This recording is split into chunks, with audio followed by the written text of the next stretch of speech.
आज 20 सालों बाद रमेश अपनी दुल्हन नैना के साथ अपने गांव के अपने पुराने घर आता है।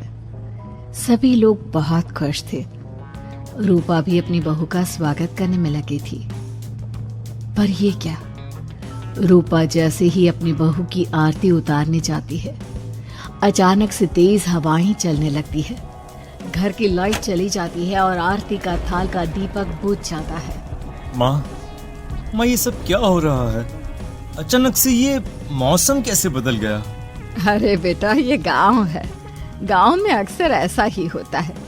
किसी भी वक्त मौसम बदल जाता है और कभी भी लाइट चली जाती है। दीपाली बेटा, किचन से मोमबत्तियां तो ले आ। रूपा के कहने पर दीपाली किचन में मोमबत्ती लेने जाती है। लाइट ना होने की वजह से घर में काफी अंधेरा था, इसलिए दीपाली अपने फोन का टॉर्च ऑन करती है और टॉर्च ऑन करते ही उसे महसूस होता है जैसे कोई उसके सामने से गुजरा हो। मुझे ऐसा क्यों महसूस हुआ कि मैंने अभी यहाँ किसी को देखा? क्या सच में यहाँ कोई था या ये सिर्फ मेरा वहम था? अरे दीपाली बेटा, मिले कि नहीं मोमबत्ती?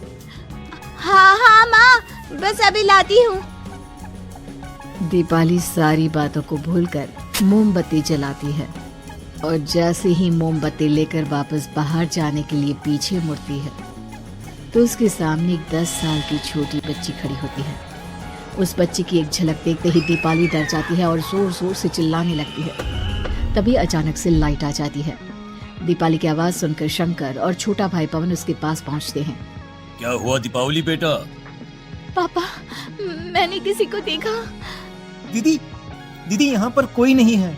अंधेरे में वहम हुआ होगा आपको। अब चलो, दरवाजे पर भैया भाभी कब से खड़े हैं। दीपाली भी इसे अपना एक वहम समझकर सबके साथ बाहर चली जाती है, जहां वो लोग अपनी भाभी का स्वागत करते हैं। नैना अपने पैरों से कलश को गिराकर थाल में पैर रखती है और घर के अंदर जाती है। सब घर के अंदर चले जाते हैं। भाभी, मैं आपकी ननद नहीं, आपकी छोटी बहन और फ्रेंड की तरह हूँ। इसलिए कभी भी आपको ये लगे कि भैया आपको सता रहे हैं तो आप उनकी शिकायत मुझसे कर देना। भाभी भैया की शिकायत करे या ना करे, पर मुझसे और माँ से तेरी शिकायत जरूर करेगी। सभी आपस में बैठकर हंसी मजाक कर रहे थे। नैना भी घूंघट की अपने बिस्तर पर बैठी थी। वो सब आपस में बात कर ही रहे होते हैं कि तभी उन्हें एक अजीब डरावनी आवाज सुनाई देती है और कमरे की खिड़की अपने आप ही खुल जाती है। मुझे इसीलिए गांव पसंद नहीं। गांव में ऐसी ही डरावनी आवाजें आती हैं। मैंने तो सुना है गांव में बहुत सारे भूत भी होते हैं और इस मौसम को पता नहीं क्या हो रहा है। मुझे तो बहुत डर लग रहा है। मैं तो अपने कमरे में जा रही हूँ। सुने, बाय भाभी, हम कल बात करेंगे। अब सब अपने कमरे में सोने चले जाते हैं। नैना अपने कमरे में बिल्कुल अकेली थी। कुछ देर बाद रमेश अपने कमरे में आता है और देखता है कि नैना खिड़की के पास खड़ी होकर बाहर की ओर एक टक नजरें लगाकर देख रही थी। क्या हुआ नैना? बाहर क्या देख रही हो? मैं बाहर का मौसम देख रही हूँ रमेश जी। इस मौसम को देखकर ऐसा लग रहा है जैसे आज कोई अपना बदला लेने के लिए आया है। तुम क्या बोल रही हो? मेरी कुछ समझ में नहीं आ रहा। और वैसे भी रात काफी हो चुकी है, अब हमें भी सो जाना चाहिए। चलो। इतना बोलकर रमेश सोने के लिए बिस्तर पर लेट जाता है, पर नैना अब भी खिड़की के पास ही खड़ी होती है। रमेश के सो जाने के बाद नैना अपनी सास के कमरे में जाती है और अपनी सास के पास बैठकर रोने लगती है, जिसे सुन सास की नींद खुल जाती है। बहू, अरे क्या हुआ बहू? तुम इतनी रात को यहाँ मेरे कमरे में बैठकर रो क्यों रही है? मम्मी जी, आपने मुझे क्यों नहीं अपनाया? आपको पता है, आपकी वजह से मुझे और मेरे परिवार वालों को गांव वालों के कितने ताने सुनने पड़े। तू मेरी बहू नहीं है। कौन है तू? मम्मी जी, मैं आप ही की बहू हूँ। आपने मुझे अब भी नहीं पहचाना? इतना बोलते ही नैना की आंखें लाल हो जाती हैं। वो जोर जोर से हंसने लगती है। मौसम का रुख बदल जाता है। कमरे की खिड़कियां और दरवाजे अपने आप ही खुलने और बंद होने लगते हैं। देखते ही देखते नैना हवा में उड़ने लगती है और वो अपनी आंखों के इशारे से अपनी सास को भी हवा में लटका देती है। तेरी वजह से मुझे और मेरे घर वालों को ताने सुनने पड़े। तुमने जो पाप किया है, तुझे उस पाप की सजा मिलेगी और अब तेरी इस गलती की सजा तेरा पूरा परिवार भुगतेगा। इस तरह से नैना बड़ी ही बेरहमी से अपनी सास को मार डालती है और आराम से अपने कमरे में जाकर सो जाती है। अगली सुबह जब घर वालों को कमरे में रूपा की लाश मिलती है तो उन लोगों के पैरों तले जमीन खिसक जाती है। कल तक माँ बिल्कुल ठीक थी, फिर अचानक ऐसा क्या हुआ रात को कि माँ हम सबको छोड़कर चली गई। सारी गलती मेरी है। बेटे की शादी की खुशी में मैं ही रात को घर वापस नहीं आया और चला गया अपने गांव के दोस्तों से मिलने। अगर रात को मैं अपनी रूपा के साथ होता तो शायद आज वो हमें छोड़कर न जाती। घर में शोक का माहौल पसर गया था, पर नैना को इस बात से कोई फर्क नहीं पड़ रहा था और ये बात कहीं ना कहीं पवन को भी समझ में आ रही थी। अब ऐसे ही कुछ दिन बीतते हैं और 1 महीने के अंदर ही अंदर शंकर की भी मौत हो जाती है। पहले माँ छोड़कर चली गई और अब पिताजी। क्या हो गया है हमारे घर को? पता नहीं किसकी नजर लग गई है। भैया ये घर सही नहीं है। हम जब से इस घर में आए हैं कुछ न कुछ बुरा ही हो रहा है। हमें यहाँ से वापस शहर चले जाना चाहिए। जहाँ रमेश, दीपाली और पवन का रो रो कर बुरा हाल था, वहीं नैना अपने कमरे में बैठी आराम से मेकअप कर रही थी। दीदी मुझे तुमसे कुछ बात करनी है। मुझे लगता है कि इन सब के पीछे भाभी का हाथ है। पवन तू ये सब क्या कह रहा है? तू होश में तो है ना? अगर भैया भाभी ने तेरी ये बकवास बात सुन ली तो उनके दिल पर क्या गुजरेगी? तू भाभी पर इतना बड़ा इल्जाम कैसे लगा सकता है? दीदी आप खुद ही देख लो ना, हम जब से इस घर में आए हैं सब कुछ बदल गया है। शादी से पहले नैना भाभी ऐसी बिल्कुल नहीं थी, पर अब वो किसी से बात नहीं करती, ज्यादातर अकेले अपने कमरे में ही रहती है और कभी उनसे बात करो भी तो न जाने कैसी अजीबोगरीब तरह की बातें करने लगती हैं। तू पागल हो गया है? आप समझती क्यों नहीं है दीदी?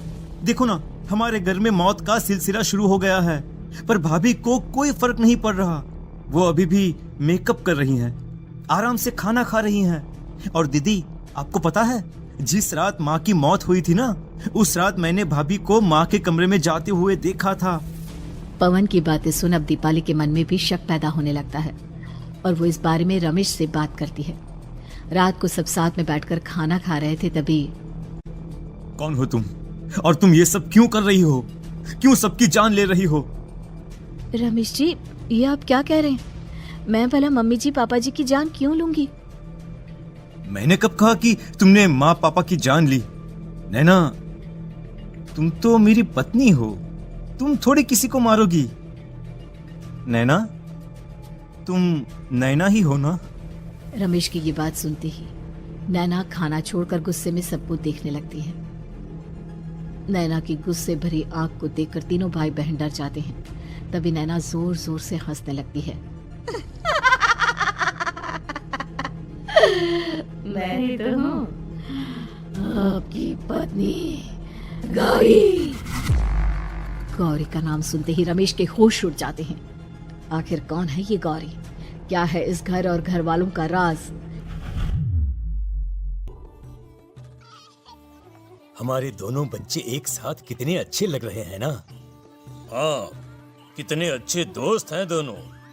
बस बड़े होने के बाद भी इनकी ये दोस्ती बनी रहे तो बच्चे कितने खुश रहेंगे।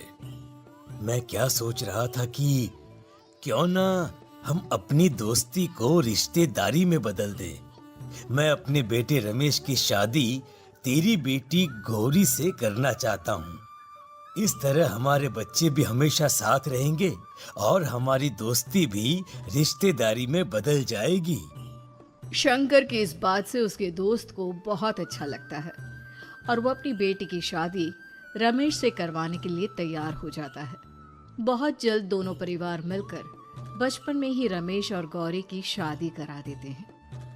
अरे शंकर, अपने बच्चों की शादी करवा कर हमने अपनी दोस्ती को रिश्तेदारी में बदल तो लिया, पर मैं चाहता हूं कि अपनी गौरी का गौना 2 साल बाद करूं। ताकि वो थोड़ी समझदार हो जाए। अरे हाँ हाँ दोस्त, बिल्कुल, हमें कोई दिक्कत नहीं है। इसी तरह समय बीतने लगता है। समय के साथ शंकर का कारोबार तरक्की पकड़ लेता है और 2 साल बाद शंकर अपने पूरे परिवार के साथ शहर में शिफ्ट होने की तैयारी कर लेता है। जब ये खबर उसके दोस्त को पता चलती है तो वो शंकर से बात करने उसके घर जाता है। शंकर, 2 साल पूरे हो चुके हैं और अब तू शहर भी जाने वाला है। मैं सोच रहा था कि तेरे शहर जाने से पहले गौरी का गौना कर दूं, ताकि तू अपनी बहू को अपने साथ लेकर जा सके। ये तू कैसी बातें कर रहा है? रिश्तेदारी बराबरी वालों से होती है, और वैसे भी अब मेरा बेटा या मेरा परिवार कोई भी इस रिश्ते को नहीं मानता। ये तू कैसी बातें कर रहा है दोस्त? जब हमने अपने बच्चों की शादी करवाई थी तब हम दोनों ही एक बराबर थे। पिछले 2 साल में तेरा कारोबार थोड़ा सा अच्छा क्या चल गया, तू पुराने रिश्ते ही तोड़ देगा। देख भाई, ऐसा मत कर। अगर तूने मेरी बेटी को अपनी बहू के रूप में नहीं अपनाया तो कोई भी मेरी बच्ची से शादी नहीं करेगा।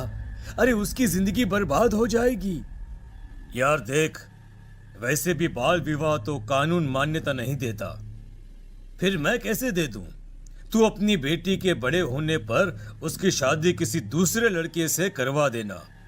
वैसे भी तब तक ना उसे और ना ही गांव वालों को ये बात याद रहेगी। मेरे बेटे को बख्श दे मेरे भाई। इस तरह से शंकर अपने दोस्त के परिवार और गौरी को गांव वालों के ताने सुनने और जिल्लत से भरी जिंदगी जीने के लिए छोड़ अपने परिवार वालों के साथ शहर चला जाता है। अरे इनकी गोरी में ही कोई दोष होगा, तभी तो लड़के वालों ने इनकी बेटी को अपनी बहू के रूप में नहीं अपनाया और उसको यहाँ छोड़कर शहर चले गए। अब कौन थामेगा ऐसी लड़की का हाथ? अरे पता नहीं कैसा आदमी है जो गांव वालों के इतने ताने सुनकर भी सर उठाकर गांव में चल रहा है। अरे अगर मेरी बेटी के साथ ऐसा हुआ होता ना तो मैं तो शर्म के मारे मर ही जाता। हाँ, दिन रात लोगों की नजरों में अपने लिए ग्रहण देख और सबके ताने सुन सुन अब गौरी के पिता हिम्मत हारने लगते हैं और एक रात गौरी के माता पिता खुदकुशी कर लेते हैं। ये सदमा गौरी भी सहन नहीं कर पाती और उसकी भी मृत्यु हो जाती है। तुम्हारे परिवार की वजह से हम लोगों ने अपनी इज्जत और जान गंवाई। इसका बदला तो तुम्हें चुकाना पड़ेगा, वो भी अपनी जान देकर। हंसते हुए अब नैना हवा में उड़ने लगती है। नैना अब पूरी तरह से बदल चुकी थी। गौरी की आत्मा उसके शरीर पर हावी हो चुकी थी। उसकी आंखें सफेद, पैर उल्टे, चेहरा काला और बाल बिखर गए थे। अब गौरी अपनी शैतानी शक्तियों से घर के हर कोने को अपने काबू में कर लेती है और सीधी दीवार पर जाकर चिपक जाती है। मुझे अपना बदला चाहिए। बदला लूंगी मैं तुम सबको खत्म कर दूंगी। गौरी इतनी तेज चिल्ला रही होती है कि उसकी आवाज से घर के सारे कांच टूट जाते हैं। सामान इधर उधर गिरने लगता है और ये सब देखकर तीनों भाई बहन के होश उड़ जाते हैं।